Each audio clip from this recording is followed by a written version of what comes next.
Uganda, unlike other countries, is located in the downstream areas of the basin, surrounded by countries such as Burundi, Rwanda, and Kenya.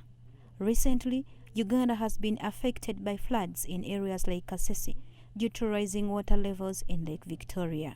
Been reported that have collapsed 28 out of the 28, 11 are completely have completely collapsed. But the 17 are still standing, but are just remaining on a risk. The confirmed persons who are now dead are now 4. Those ones who have been confirmed are now 4.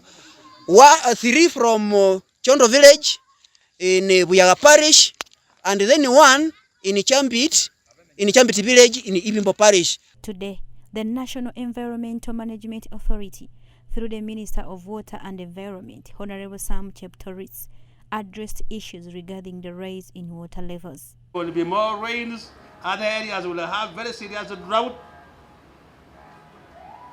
So I want to appeal to Ugandans to come to their senses.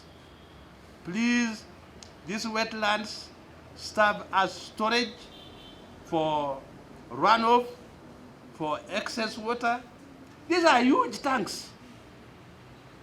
Except to call upon Ugandans to vacate the wetlands, riverbanks, and lake shores before the environment enforces the law. The minister stated that Lake Victoria has reached its highest level of approximately 13.66 centimeters, posing a threat to human life. But now we are at 13.66 meters. This phenomenon is caused obviously by climate change, and there is what they call, the experts call El Nino rains. You know, Uganda. He attributed the floods to factors such as encroachment on wetlands by people and called upon those occupying these areas to vacate immediately. Appealing to all those people who are within the shores of lakes or the banks of rivers to be very careful and try to avoid those areas. To combat the effects of flooding, the government has allocated 5.5 billion Uganda shillings and is releasing more water from Jinja. And long term, in the immediate, some actions will be undertaken, like building gabions along sensitive areas, for instance, in areas where roads may be damaged, like in Entebbe. We may have to do something about, because we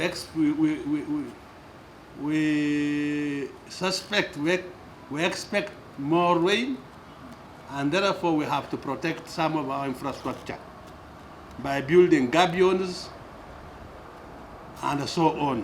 2nd, 2021, the government suspended industrialization in parks.